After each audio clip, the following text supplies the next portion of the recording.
have written questions in the comments, and I want to tell you, I read every comment, and I'm not offended, so feel free to speak freely. But anyway, seriously, I read all the comments, and I appreciate all of the questions that you have. I want to make an effort to try to answer all of those questions, so I thought this would be a great way to do it.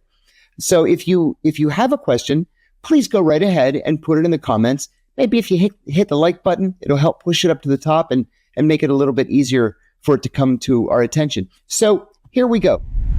The first one is about Jeffrey Epstein. It says, do you believe that the involvement of the intelligence agencies is the reason it's being covered up? We give our intelligence agencies a wide berth to do what they need to do, but there is a line. It would be a horrible scandal if they let children be abused in the name of collecting information, and any involvement of the Israelis could affect the Middle East peace efforts. What are your thoughts? That is Stephen Montero, 3707. Man, I could have written that question myself. There's no easy answer here, but I think the basic answer is yes. There is the involvement of intelligence agencies, and not just Mossad. I believe very strongly that Jeffrey Epstein was an access agent for Mossad. I've laid that out a number of times in a number of different podcasts, but I think it's pretty clear that he was taking some direction and or reporting back to the Israelis. Now, with that said, Alex Acosta, when he was the U.S. attorney for the Southern District of Florida, said that Epstein got a sweetheart deal from him in 2006 because Epstein was intelligence. Well, what's that supposed to mean? If he's Israeli intelligence, then so what? You crack him on the head for being a pedophile. If he's American intelligence, somebody may be looking out for him. And I want to leave you with this too. This is something that I say in my sort of canned speeches at colleges and universities. Let's say that you are a CIA case officer and you have recruited a bona fide terrorist, ISIS, Al-Qaeda, Hezbollah, whatever. You meet with this guy once a month in a hotel somewhere in the Middle East, and he has given you actionable intelligence that you have used to save American lives. So this guy's the real deal. You fly out to the Middle East to meet with him 1 week, and he says to you, you know what? I've given you everything that you've wanted, everything. And now you're going to do something for me.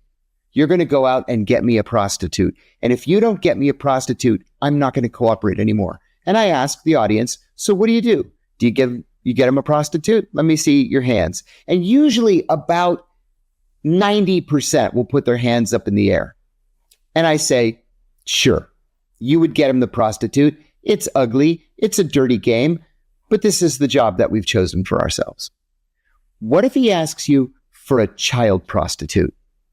And usually people look around, and then gingerly about 10% will kind of put their hands up in the air. And I say, absolutely not. Not under any circumstances. My God, it's a child. But this is the rub. There's no rule at the CIA that says you can't. Remember, your job is to commit espionage. Your job is to break foreign countries' laws every single day. Just your presence in that country is a crime because you're undercover and you're working independently of that country's government. But you've got to go in to these situations with your own set of moral values, right? Deep down, we all know the difference between right and wrong. We all know what we're supposed to do and what we really are not supposed to do. This is one of those things that we are not supposed to do. They are children. We should be protecting them, not exploiting them. But like I said, at the CIA, there's no ethics course. There's no written down rule. Yeah, you can get a prostitute, but boy, we draw the line at the age of 18. There is no such document. You have to have it here in your heart or in your gut. The problem is a lot of people don't. And that's why we find ourselves in positions like this. So thank you, Stephen Montero, 3707, for that excellent question. Gail McCarthy, 5621. Gail writes, I have a few questions about past events that I thought were odd. Back when Senator Bernie Sanders was running for president in 2016, why did he get an invitation to the Vatican during his campaign? Odd. How do you feel about the new American Pope from Chicago? Interesting. Where was he when all the scandals were going on with the Catholic Church? She's going to read my book. Thank you, Gail. She enjoys listening to the podcast while driving to work. Thanks again. Why did John Kerry leave right before the 2016 election in November to go to Antarctica? Kerry was campaigning night and day for Hillary, and then he went to Antarctica? That's the easy question. Kerry actually went to Antarctica on November the 11th. So it was just a few days after the election. And the reason why he did it, and listen, I'm telling you this because I worked for John Kerry for 2.5 years. He did it because he had always wanted to go to Antarctica, and he didn't want to pay for it out of his pocket, despite the fact that he and his wife are worth $750 million. Sorry, that's the truth. Okay, getting back to the Pope. Where was he when all the scandals were going on with the Catholic Church? He was in South America, but there were credible accusations that he knew there was funny business going on in parishes where he had some import, and he didn't really do anything to protect children.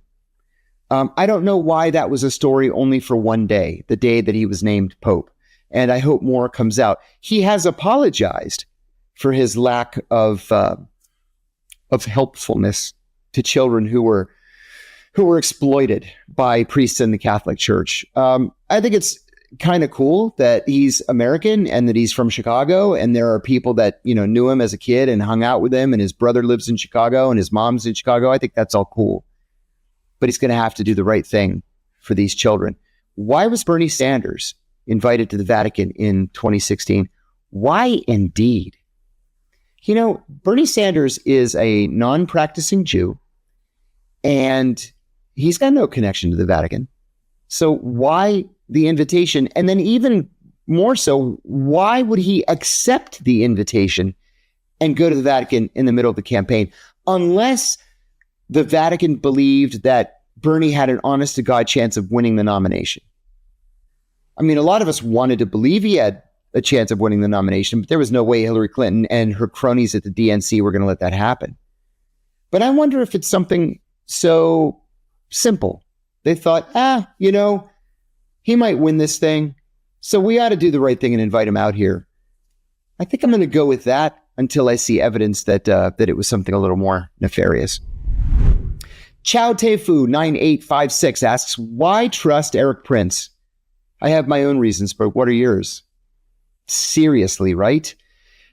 When I was at the CIA working as an operations officer in the CIA's counterterrorism center, Eric Prince was somebody who came up all the time, like daily. The reason why I don't trust Eric Prince is that he made himself a billionaire by promoting war. If there's peace, he doesn't make any money. And so he wants there to be constant conflict. Yeah, I complain a lot on podcasts here in the United States that the American economy has transitioned into a full-time wartime economy. If we stopped fighting, the economy would collapse. We would go into a recession. It's not an accident that the highest number of millionaires per capita used to be in Silicon Valley, but post 9/11 is now in Washington, D.C. A lot of people got rich because of terrorism and war. Eric Prince became a billionaire because of terrorism and war. And I don't trust him because I don't think it's in American national interest to constantly be at war. I think that's a mistake. Plus, if he's such a patriotic American, why does he live in Dubai? Why doesn't he come back here and pay his taxes? That's another thing that bothers me. Skeeters R4K says, what is your opinion of Trump pick Joe Kent to head the National Counterterrorism Center? Bad, bad, bad. Joe Kent is a January 6th denier. I personally believe that people were prosecuted for January 6th who should not have been prosecuted. I think rather than, 1,200 people being prosecuted, it should have been more like a dozen. A lot of these cases, many of these cases were thrown out and Donald Trump pardoned everybody else. But Joe Kent denies that January 6th was anything more than, a picnic where people got loud. He doesn't know anything about Counterterrorism Center. I will say this, though. What's going to save us here is the National Counterterrorism Center, NCTC, that he's going to be the chief of, is a joke. What it is, it's not CTC, the Counterterrorism Center, which is at the CIA. It is the National Counterterrorism Center, NCTC, which is out in the Virginia countryside.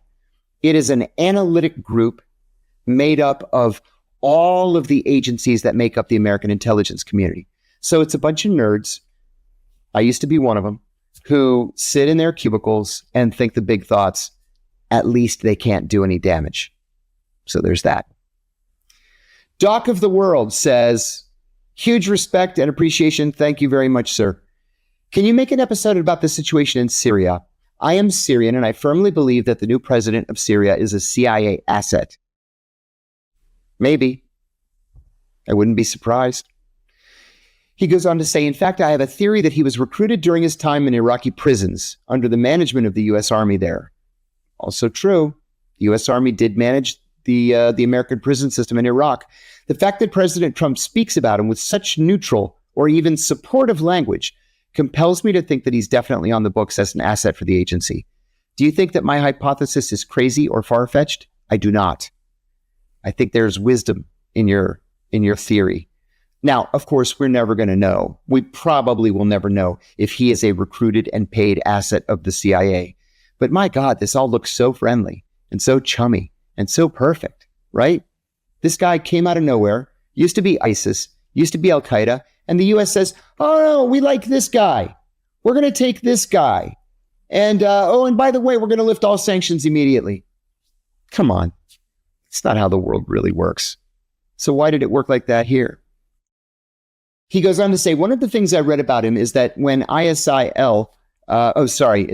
a typo. It's ISIL or ISIS operatives went to meet with him. They would later disappear or get blown up by drones. This compels me to think that he must have been passing their names and locations. I'm extremely happy if this is a fact because it's about time that Syria works with the United States and moves away from Russia and China and the like. I really appreciate it if you can make an episode to shed light on what you think is happening and the Ashara sudden conversion to Western ideology. That is a great idea. And you know what? Yes, we'll do that. We'll do an episode on Syria. I have a lot of friends here in Washington who are experts on Syria. I've been to Syria many times. I have to say it is one of the most beautiful, historic places on the planet. The things that you see in Damascus are mentioned in the Bible. It's an incredible place. But I will go on the record at this early stage and say, I think that you are right, Doc of the World. I think there's some kind of connection with CIA that is not public. I think you're onto something. Peter Boy Rax, R-A-K-S, says, John, why haven't we abolished the CIA by now for all its colluding with the power elite billionaire class against we the people? Amen. Right? Senator Daniel Patrick Moynihan, the late Senator Daniel Patrick Moynihan of New York, wrote a book exactly about this, saying we should abolish the CIA. President John Kennedy said 4 weeks before he was assassinated that he wanted to break the CIA into 1,000 pieces and scatter it to the winds. In an op-ed in 1968, President Harry Truman said in the Washington Post that the gravest mistake he ever made was not dropping 2 atomic bombs on Japan.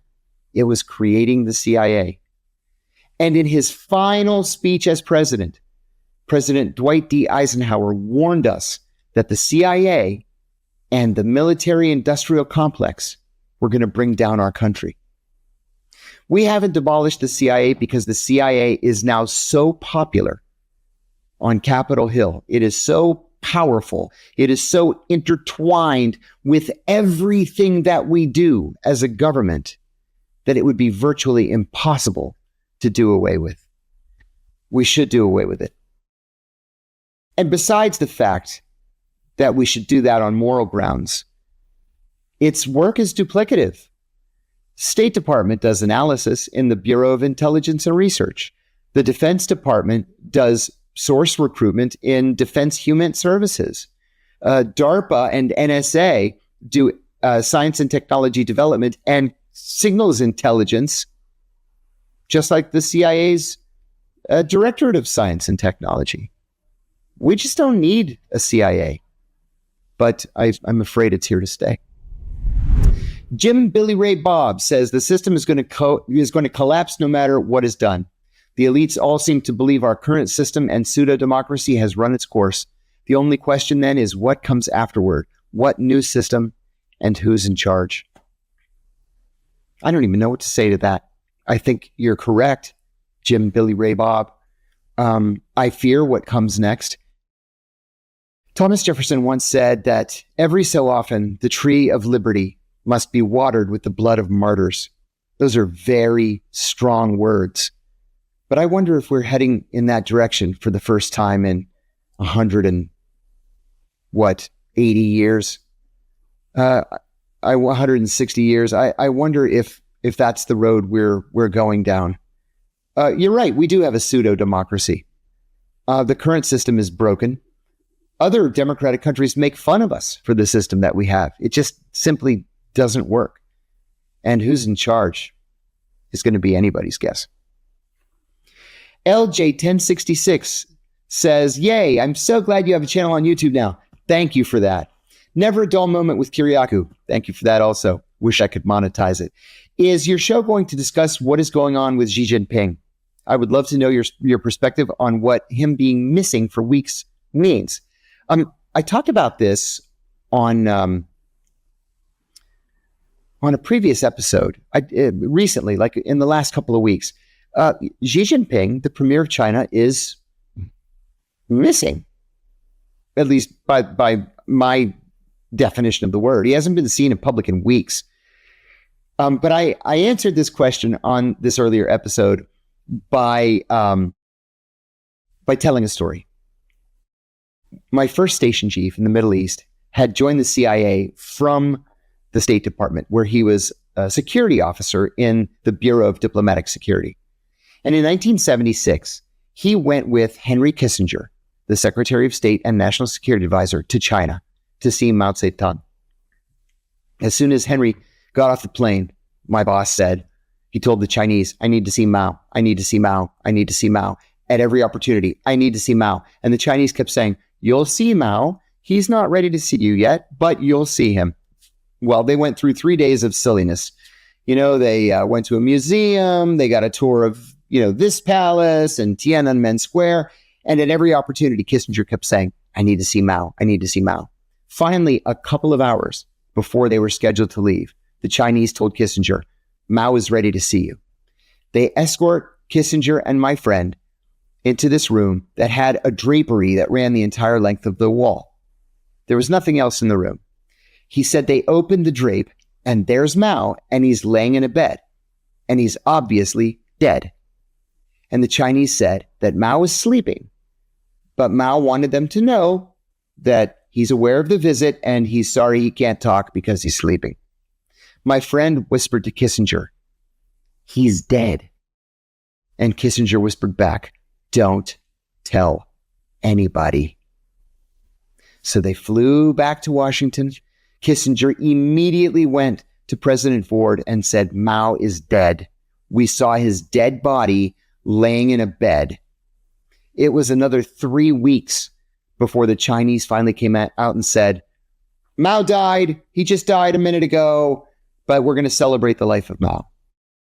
The Chinese usually need a little bit of time to get their act together when there's a major leadership change. Now, I don't know if Xi Jinping is dead. I don't have any idea. But this story leads me to believe that something's wrong. Did he have a heart attack? Did he have a stroke? Did he fall out of favor? Is he being deposed? We don't know. But I agree with you. Something is up. Question from KS111-X3R. I would like you to do a show on what you think is wrong with the Democratic Party. Amen. We need a whole show because there's a lot wrong with the Democratic Party. I was a third generation Democrat, and I left the Democratic Party in 2012. And every single day since then, I think, oh my God, did I do the right thing? The Democratic Party has become the party of war.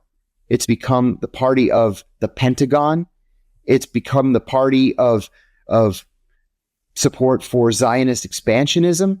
It's the party that ignores human rights. Listen, when I find myself agreeing with Marjorie Taylor Greene on the situation in Gaza, and I come to consider Tucker Carlson a friend, the whole political system's turned on its head.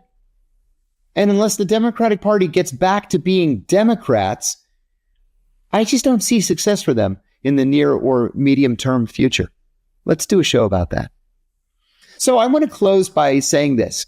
You guys have been very kind to me. So I want to thank you very much. We've only been doing this a couple of months. We're coming up on 50,000 subscribers. That is incredible. And it's beyond my wildest dreams.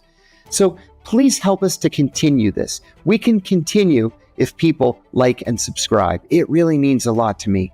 So I wanted to say how much I appreciate it. We're going to get on those shows that you're requesting, and I hope to have a lot more awesome content for you in the very near future. Until then, thanks again. Thanks for being here and for watching. We'll be back soon.